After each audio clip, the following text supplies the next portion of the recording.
think without further ado, I think I'll introduce my fellow colleagues who are in the part of this session. We have Anupam. If you can just raise your hand, please. Anupam Srivatsava from Reltio. Thank you very much. We have Raksha from SAP Labs. Hey, Raksha. Then Hi, Vish. we have Param. Param from Capital One. Do we have him here? Yes, sir. Okay. Present, sir. Very good. Thank you. Pooja from Boeing.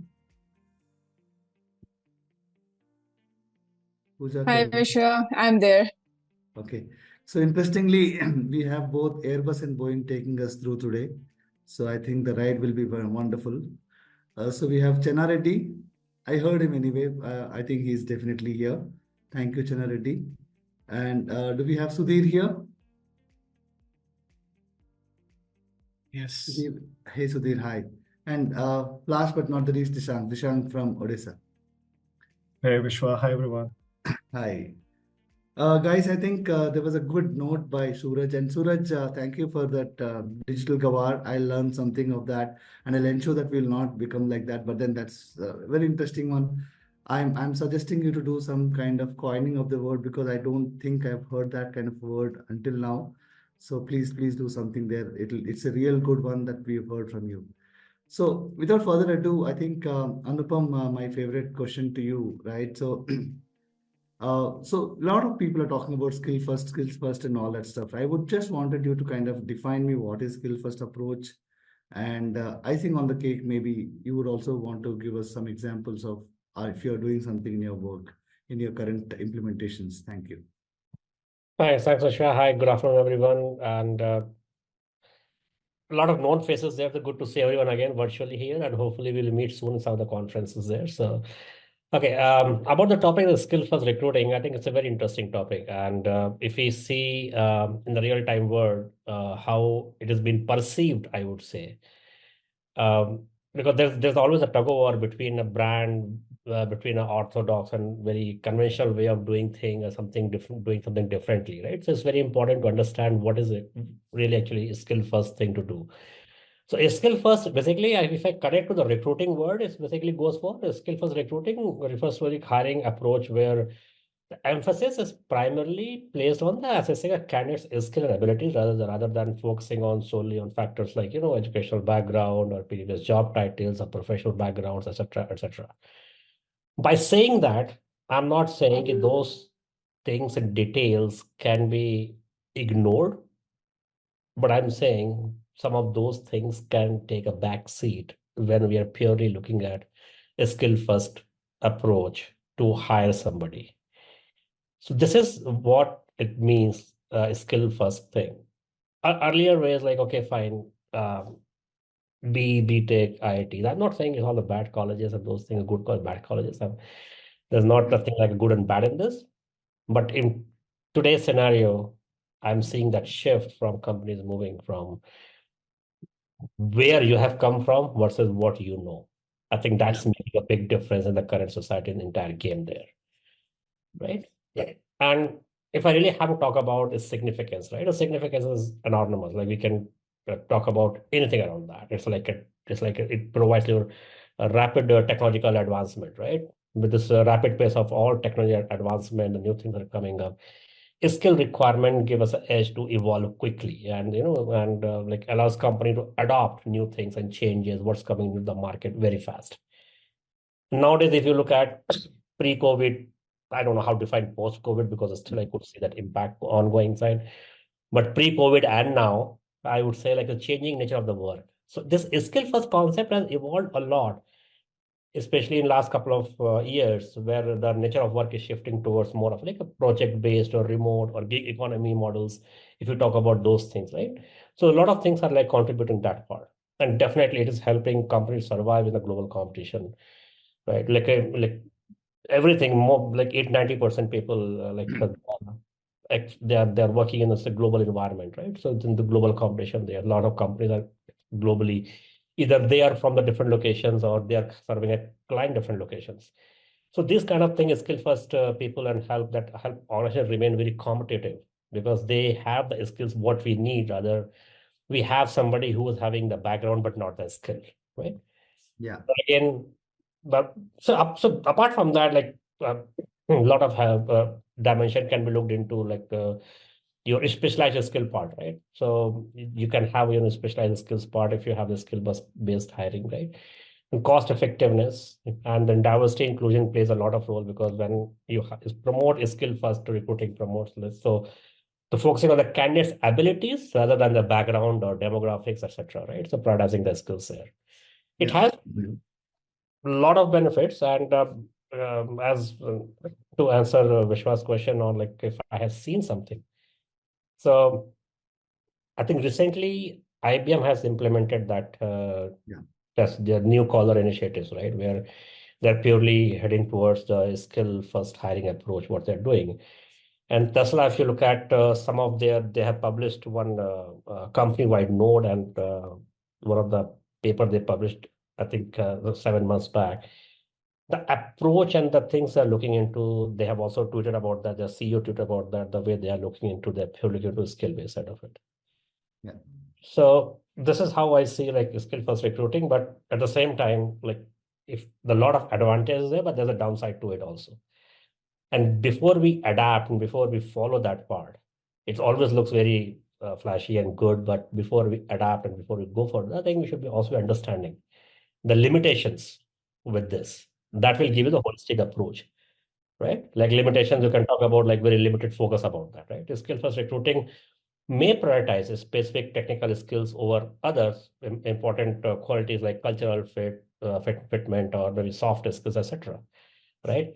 It might, because if we go by the skill first approach, many a times we tend to overlook the potential part of it, because we are very much start focusing on the present abilities versus the potential for the future, right?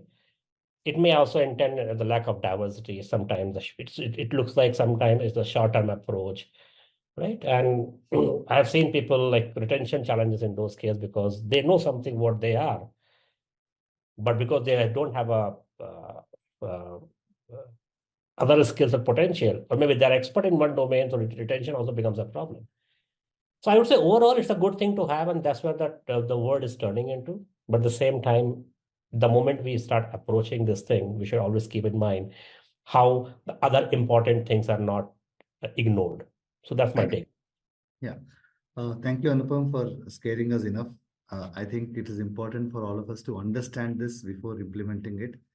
So, Raksha, my question to you is that maybe you can start thinking about or talking about how is it different from a traditional qualification-based hiring versus skill-based hiring? If you can talk about it, and if you can add some of your internal examples, that will be really great. Thank you.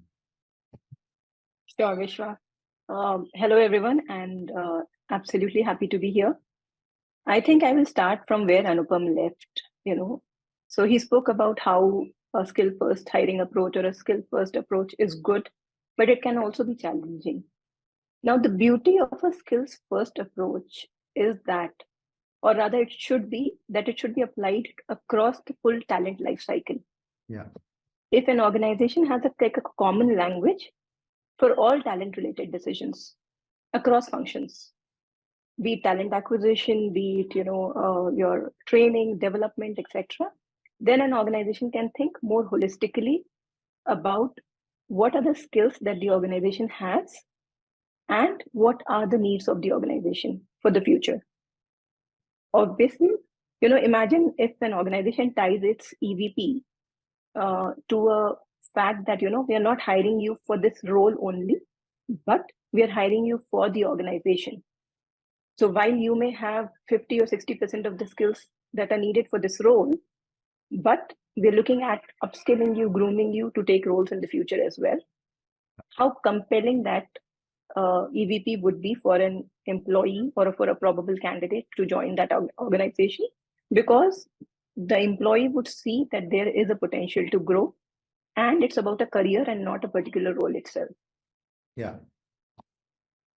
So coming to, what are some of the practices that we look at, or how a skill first hiring approach can be implemented, I think there are few things that we should look at, and some of it is that we are also doing. So one is that, you need to have a job architecture. So while it sounds very daunting to have a job architecture, it is nothing but centralizing the skills for any role that is needed in your organization. So let us say if it is product management, what a product manager in your organization or in that particular line of business would be doing. So there would be a soft skills aspect, there would be a functional skills aspect, there would be a technical skills aspect to it, mostly. How do you do this? It's basically the hiring managers and the recruiters collaborate to define these skills and the competencies which are essential for the success in that position. It is about analyzing what are the set of responsibilities that are associated with the role, identifying the specific skills that are necessary to perform that job effectively. Once you have the skills defined, it is also probably with use of some AI technology, etc., you can also source potential candidates from your own CRM, whatever you are using. Now, most important part of hiring is also the way we evaluate or assess the candidates. Yeah. Now, it can depend on, what the organization needs or what kind of role the organization is hiring for. But some of the typical assessments or the typical ways to evaluate a candidate could be your practical assessments, your case studies, skill-based assessments, interviews, situational interviews, or, while you are some coding challenges, some simulations. So it will all again boil down to what are the set of skills that is being looked at for a particular role, right? And then there also has to be a proficiency level to the skill. So if I just go back, because I'm understanding most of the people here are technology folks, what does a software developer 1 do versus a software developer 2 or a software developer 3, if this is how you've defined. So what is the skills and the proficiencies? And most importantly, the criteria should be objective and it should be consistent. So this is what it is. Like now, a couple of reports that I was reading, a recent report by Forbes said almost 55% of the organizations in some way or form are using role-specific skill sets. But when they spoke to the HR leaders or the HR practitioners, almost 85% of them said that they would really like to use a skill-based approach for their entire talent lifecycle. So it's not just about hiring, it is across how you're retaining people. And a very good example that I'll share with all of you, and it's like kind of, I feel is the best practice, is we offer fellowship opportunities. Now, I am a talent attraction professional. What a fellowship opportunity for me could look like, it could look like a pre-sales opportunity if I'm interested in exploring what sales looks like, So there's a talent marketplace and there's an opportunity that is open there. It's like a job being posted, okay? Or tomorrow, if I want to, dabble with saying, I want to learn about rewards, total rewards, or compensation as we know it, and there's an opportunity there, I can go there. It could be 3 months, 6 months, 30% of my time, 50%, 100% of my time, whatever.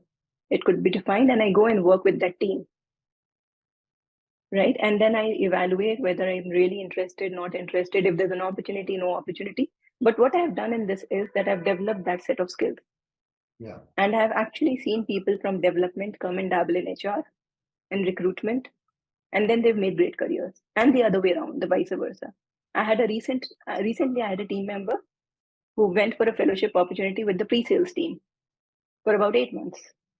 And then they came back. It's not like if you've gone for a fellowship, you need to be there in that team. You come back, but that person came back enriched and became a better sales recruiter, is able to attract talent, have those conversations better. So I think it's important to gain skills, develop skills, and like what Suraj also said, continuous upskilling is necessary at this point of time. I think it has always been necessary. I've been in the industry for 20 years. It's always been necessary that we keep skilling and upskilling ourselves. Yeah. Thanks, Savita. I think thanks, Saksha. So I just wanted to understand one research that you said, Forbes, that it is very, very interesting one that you mentioned. So Param, we'll move to you, right? So I think there was a recent research. They said that every company, almost every company, is thinking about skill first kind of a thing, right? So I would want you to understand. I would want you to tell me how is that you are doing things at your organization? Is it something that you are doing something new, and maybe your views will help? Thank you. Sure, thanks so much.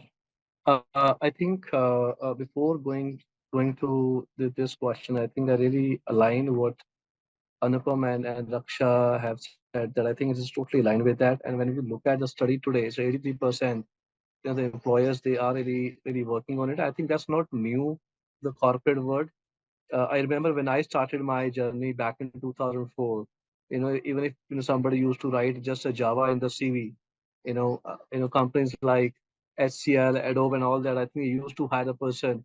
At least somebody knows the basics, somebody just know have a basic, OOPS concept understanding. I think we are good to hire a Java person as well. So I think industry have there are a lot of people who are there in the organizations even now as we speak. They are there they're in the respective organization for more than 15, 20 years. I think they are upskilling them almost every year or two. Yeah. When we know about so AI ML, so I think this has started, I think at least 5 years back, and back then, I think including nobody was talking about even AI. So I think as we speak, I think you are the master in that, which you know that already, right? So we all are working on a lot of new AI application features to ensure that we are up and running from AI perspective. We are learning on daily basis to ensure that we are giving the best experience to our stakeholder. We are enhancing our customer experience as well and candidate experience as well. So when we look at those, I think we are up and running there. Maybe I'll share one of the example in my previous, stint with Stand Chartered. So we did a study, where we are setting up a machine learning shop in India, and we really had a challenge to hire the best talent from the industry. And in terms of costing, time period, and all that, I think we went ahead with a hire and train model, where we feel that we even if somebody is not really a machine learning developer, we will hire the plain vanilla skills, somebody who's good into the basic fundamentals in the coding, Python and all, and we should hire them. And we hired, I think, a good number of 100 people in India, in Singapore, and China put together in these three countries. And we really had a good successful model that time. And there we developed their, the learning plan for next 5 years. First 2 years more of a understanding, having a lot of transitioning from the business from other countries to India, and then again learn up the skills, and then start experiencing those skills and having good productivity after third year. So I think we really developed that plan, and that plan which we developed for the new hires, at the same time we developed that for our internal techies as well, to ensure that even if they are also applying, and even if they're also keen and interested for those machine learning and new projects which is transition from global to India, so they should also start participating and getting benefit out of it and upskilling them for the new skills. So I think this is not new, which you said that is rightly 83% as an employer they are doing this upskilling now. I think they will be keep going, and I'm sure more than 95% in the results we will see that next couple of years time. Thanks, thanks, Param. I think you've made an important point that it is not very new, it is old, but that I think we are knowing it now, right? So thank you very much for that. So, Pooja, I'll kind of shift the gears now. One is the skill first approach and all that, but then can you share us some best practices of how do we identify, assess, validate, and all of that in this journey? Do you have any experience that you can talk about? How do we from identifying to assess to validate the entire candidate journey towards the entire skill first approach? Thank you. Sure. Thanks, Vishwa. A very good afternoon to everyone. And it's a pleasure connecting again back to the known faces. I very much agree to all the points I think Suraj made, Anupam, Raksha and Param made, right? I think this is something which is kind of a new subject we all are learning together in the industry. And that's where I see the skill-based hiring is completely on rise, right? Which helps organization to reduce their skill gap required for specific roles which we are looking for, because as somebody rightly mentioned, just putting Java doesn't make sense these days, right? So the recruiter who is not from the technical side will not understand that what exactly the person is going to do. And that's the reason even candidates understand very well So they know or they don't know, they fake it sometimes, that they write anything and everything they want to put it, right? But again, it comes back to the talent acquisition team, that how you really identify those resources, right? So because of this rapid change in the nature of work, also the new technologies, what any organization look for is something very unique in the market, right? And that's where the challenge arises.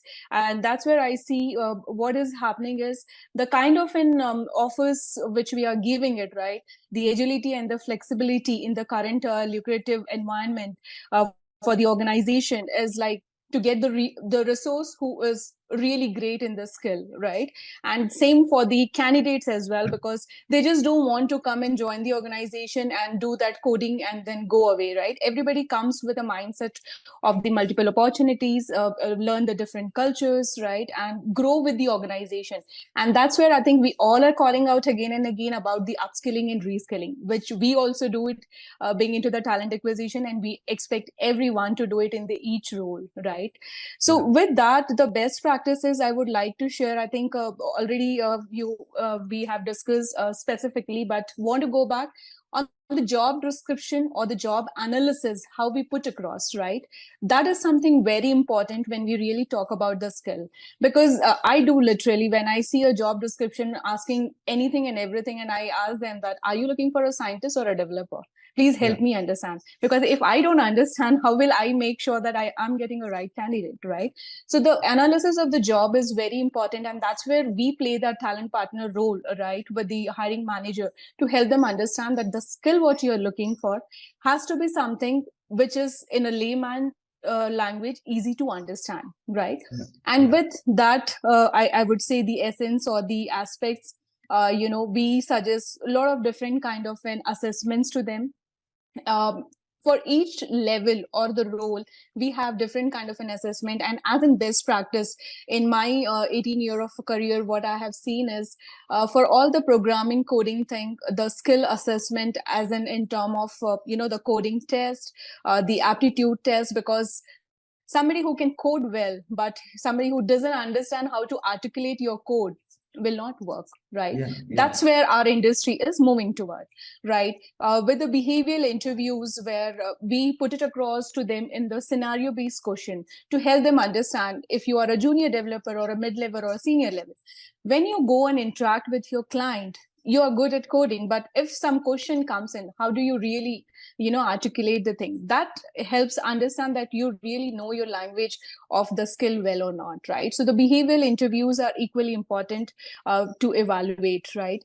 Many times the case studies we give them with the coding and with the the behavioral aptitude and attitude, to understand that he or she can be capable or have the capabilities to move forward in the next role or not. So we do a lot of those assessment, and which I feel is really important in that matter. When we do the new hiring, I think the background check, nowadays LinkedIn profile, again, we can portray whatever we want, but does it really sounds right? We again a question back to us, right? So we do a lot of background check for the mid to senior level, wherein we have alumni groups, right, from the colleges, from the companies, where we ask them to give some kind of an background about that resources. As Raksha was mentioning about fellowship, so we hire a lot of technical fellows, right? They are like kind of in top-notch technical resources. So it's not easy to get them, but when we have to get them, we have to do a lot of checks, right? That are we hiring the right person or not? We spoke about education versus skills. So definitely degree is something which is really good to have, but skill becomes very important over there. So being in Boeing, I have seen that, certain degrees we require, but certifications become more important for us. That if he or she is not certified, we have to really think whether we have to take or not. We do a lot of hiring from the technical institute for skill hiring based hiring thing, because we feel somebody who study, that is a compulsion to study, but when you go to an institute, that's a compulsion to learn the skill, right? And you really know whether you can do it or not, and then evaluating them to get in your organization is something very important. So these are some best practices, Vishwa, what we really work upon. But aptitude and attitude, I will say, at the end, plays a major role. Yeah, thanks, Pooja. I think you added an assessment element, attitude, and aptitude element to it. It kind of created a new dimension to the whole story now. So Yeah. thank you very much for that. So generally, I think my question is, while skill first and all that is a framework or a process and all that, but do you see any tool or technology playing a role in making this happen? Your views, please. Thank you. Did I get this question correct? Generally, did you get the question right? Yeah, I hear your question. Thank you so much. I was on mute, sorry. So good to be part of this discussion. I have been given opportunity to implement ATS and other technology platforms for HR domain in the previous organizations and in the current organization. I've got an opportunity to implement 3 platforms so far in my career. That is not only for India, that is for global. Keeping that in mind, I would like to talk about the role of the technology and tools in facilitating skill-based recruitment. So to win and stay consistent in the hunt of best talent, technology enables, robust platform by streamlining and enhancing the hiring process. Now, let's talk about some areas where technology and tools contribute to skill-based recruitment. The first and foremost thing which I would like to talk about is inbound marketing. So today, talent acquisition team is struggling a lot in terms of posting the same job in multiple, websites. You get responses from these platforms, and those responses will be either in the specific platform or in the inbox of a recruiter. This is a real challenge. Now, in the past, I had this opportunity to introduce inbound marketing in the previous organization. With just a click of a button, a recruiter will be able to post the job in 16 different sites. Right? So the moment job is posted, these technology platforms have ability to take skills from these job descriptions and put them as hashtags, so that this job will reach to almost all the people in the platform who has those skill set. Now it's not about socializing the job. It's about collecting the responses. It's all about screening the resumes. Correct. So there are platforms in the industry where system has a capability to auto screen the resumes, rank the candidates. They can give 4 or 5 top matching resumes to the recruiters, so that recruiters will only focus on those 4 or 5 resumes.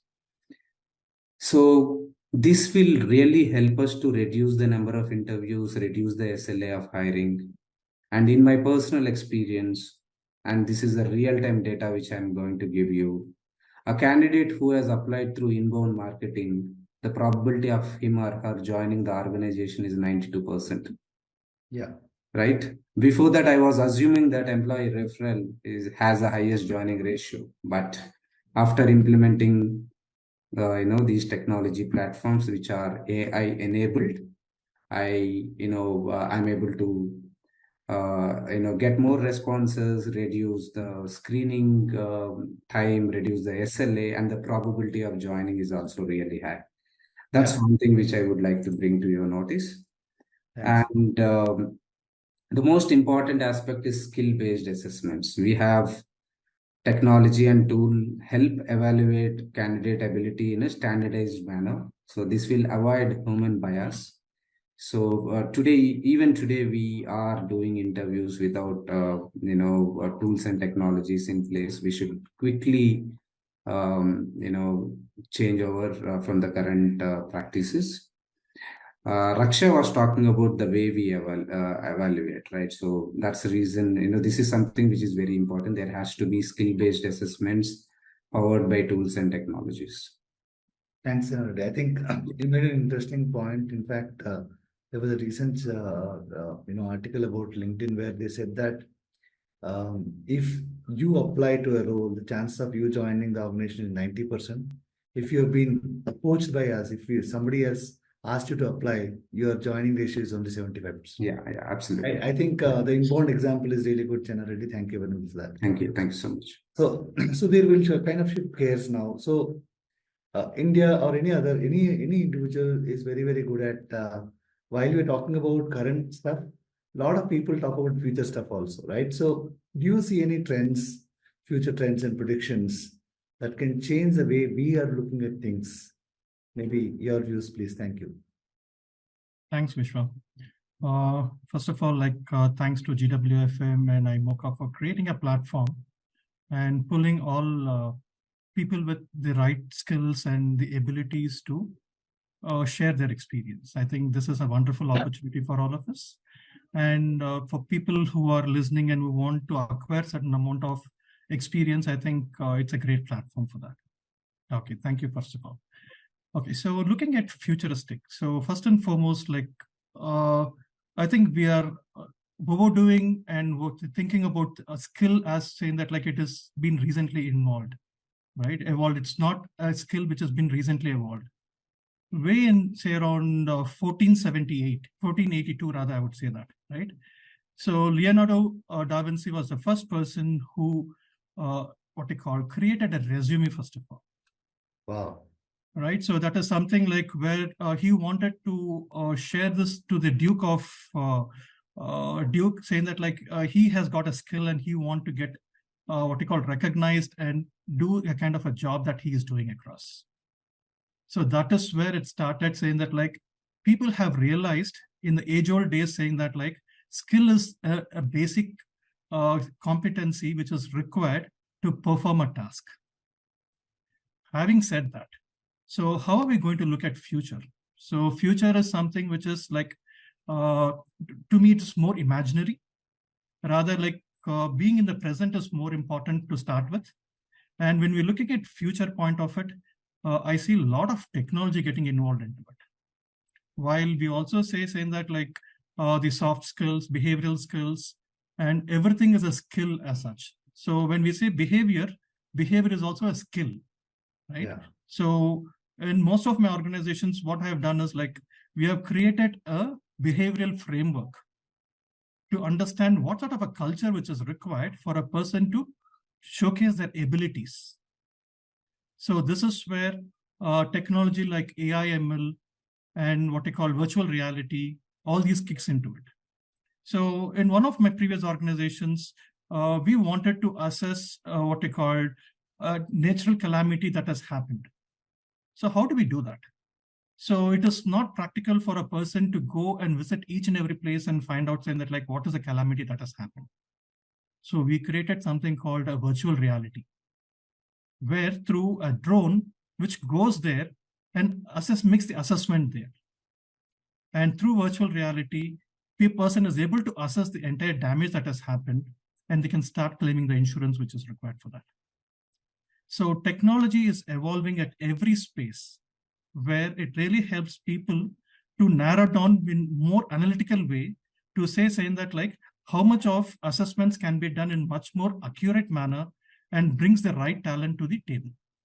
Yeah. So the major task for any talent acquisition team, the first thing that comes into hand is the resume of a person.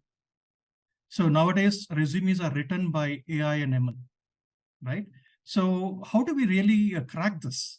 Saying that when a resume is written by AI ML, but does the real person really have this ability to perform or not?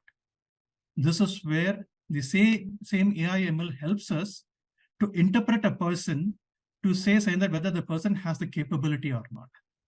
So the virtual assessments or the assessment platforms that we create helps to DV to saying that or a decode to saying that how much is the talent that the person really has, right? Yeah. So this is where the futuristic technology comes into picture. And I think I wouldn't be surprised because in my age-old days, I have seen a TV serial by name Star Trek, where it had all the technology which is getting implemented now. This is about a 30 to 35 years back technology which I'm referring to, right? So which means people have been saying that how the future needs to be. Otherwise, people become obsolete. Yeah. So for a person to be more stronger and be winning in their approach, I think upskilling and looking at a futuristic knowledge as to what is to be gained is very critical for a person to be successful here. Yeah. Those are my thoughts that I want to share. Thank Thanks, you. Vishwa. Sudhir, thank you very much for taking us to 1400 century again and then bringing us back to future. And another thing that you mentioned about AIs are actually writing resumes. There are AIs to tell us whether this resume is written by AI or not. So AI is helping us into both the ways. So I think good point that you mentioned. So Dishank, this is my last question to you, maybe, and I would want you to understand or tell us something about the role of HR professionals. Now, the role of HR professionals before skill-first approach towards today is changing, and there's a lot of change which is happening, and recruitment practices are being changed and all that stuff. So, what is your thought process of role of futuristic HR professionals? Thank you. No, thanks, Vishwa. Firstly, it's a pleasure to be here. Being the last one is both good and bad, right? Good because my learned fraternity members have already covered a lot of insights, so there is a lot of meat on the table already. And bad because I don't know what else to add because everything has been already covered. Right? But nevertheless, moving to the role that HR professionals can play, I think firstly, we must acknowledge that skill-first approach is not just a trend, it's a paradigm shift which is happening in the industry.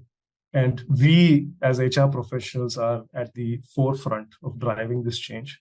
So I think the first thing is we must embrace this with an open mind. We must acknowledge that the notion of pedigree over anything else does not really hold good in this world, right? You can't really go with if somebody has done a certain course or somebody has played a certain role, then it is guaranteed that he or she can do it again. And if somebody hasn't studied or hasn't worked in a certain role, then he or she cannot do that. So first, we must accept that we cannot have a preconceived notion about it. Secondly, I think as HR professionals, we must also firstly understand the skill inventory of our organization, right? Where do we stand? We can leverage data analytics to understand where we stand from our current skill sets, what is really needed in the future, and then really have a strategic workforce planning to ensure that whatever gaps you have, you either fulfill those through acquisition of talent or through learning interventions, right? So I think we have to play a very strategic role there. My colleagues talked about creating success profile. I think that's very important, right? How do you define what would make somebody successful in a role, right? And that has to be really covered in terms of knowledge, skills, and abilities, right? Not just knowledge. How do you write clear job descriptions, which are not just confined by jargons and qualifications, but really focusing on skills that are really needed to play the role, right? So I think these are some of the important aspects. How do you leverage skill-based assessment? Some of us talked about it. I think that's also very important. How do you design? I think Raksha was talking about it shouldn't just be at acquisition stage. We have to really envision the entire life cycle of an employee. And how would you really use skill-first approach in the life cycle? And I think L&D plays, again, a very crucial role. Our L&D practices have to be more agile in nature. And gone are the days when you can say that a sales professional will only require A, B, C sort of training. Today, a sales professional can actually change the trajectory and can switch domains. So how do you provide a platform where your learning practices are agile?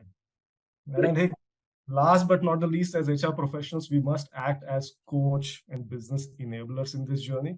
Because if we don't wear the hat of the coach, then it is very hard for us really to adapt to skill-first approach. Right? So these are my 2 cents on the topic, Vishwa. Yeah, there was one question to, I think, Anupam. When you say skill first, is it technical skills, functional skills, behavioral skills, all skills or only technical skills? I think he answered, but anyway, Anupam, please go on. Thank you.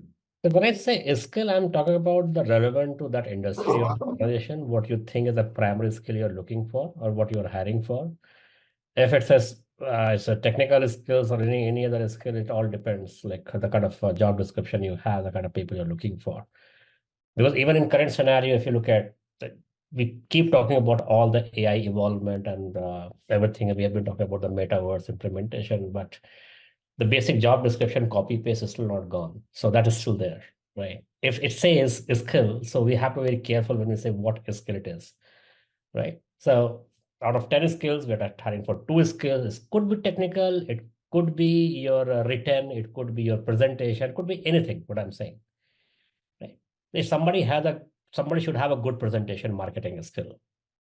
If we had a person, the person can speak very good English, he has a good presentation skill, but he does not know how to calculate the efficiency and how to build a team, how to fit in the culture, how to handle stakeholders, how to approach customers in a most strategic manner, how to get involved with stakeholders, right? Then it fails. So it's not a long-term plan at all. So when I say skill, I'm not limiting ourselves to technical skills only, although we have 80% or 90% of us have spent our 2 decades in hiring those people. But when I say skill, it just SKILLS. It could be any skill for that reason. Hope I clarified. Yeah, you are. I think I want to put all of you on spot for once. If you have to give one sentence of this particular session, what is it that everyone has to take up from here on? What could that be? We'll start with maybe Raksha. Okay, Anupam. I raise my hand because nobody should steal that thoughts. All right, so I would say higher skill, not the degrees. So that's my take, and that's what I'm a strong believer of. So. Okay. Pooja? Yeah, so I definitely mentioned Vishwa, right? Skill is necessary, but if somebody has a right attitude and aptitude, skill can be taught, right? So that is what something I believe in. Thank you very much, Raksha. I think I'll say 2, Vishwa. Like I said, one, the beauty of the skill-based approach is that it has to be implemented across the talent lifecycle. It's not just about hiring. The second is, your EVP should be placed in a way or positioned in a way that we are hiring for the organization and not for a particular role, given the complexity and the transitions that we experience every single day now. Absolutely. Generality? So I would say skill-based hiring at a required competency to perform the role. Okay, Dishank? I would just say some of all, whatever everybody has said. Yeah, no, I think for me, it is important that we stay laser focused on business goals and outcomes, and we shouldn't carry any preconceived notions about pedigree. Okay, last but not the least, Sudhir? According to me, skill is all about packaging. So it's like creating a recipe, right? So it is not just saying that like one ingredient is important, rest is not. So it is all about how you package a combination of things is what your recipe of skills comes out. Oh, very good. Actually, I wanted to talk about all of this, but then since you guys have spoken about all of this, I did not have anything else to talk about. But then it's important for all of us to embrace it, understand it, like what Sarita, I think Raksha mentioned that there was an element of do we know what we are talking about, right? I think, and Anupam also spoke about it's just not one skill; it's about multiple skills. I think Sudhir, you mentioned about historical. How did it really come up, right? So I will now remember who made the first CV today, right? Now I think Dishank also spoke about elements of the entire process that we look at. I think Pooja mentioned about fellowships and all that. I think it was an interesting journey that I think I'm going through, and it's important for us to understand this. I think Chennareddy also mentioned about use of technology. While we are approaching a new problem statement, the way it is coming through, it's important for us to also ensure that we use right technology. So I think it's overall it's a great experience that I've gone through, and I'm sure everyone. And we also answered a couple of questions that we have come through. So thank you very much, iMocha and also GWFM, Parthuda and Shiva.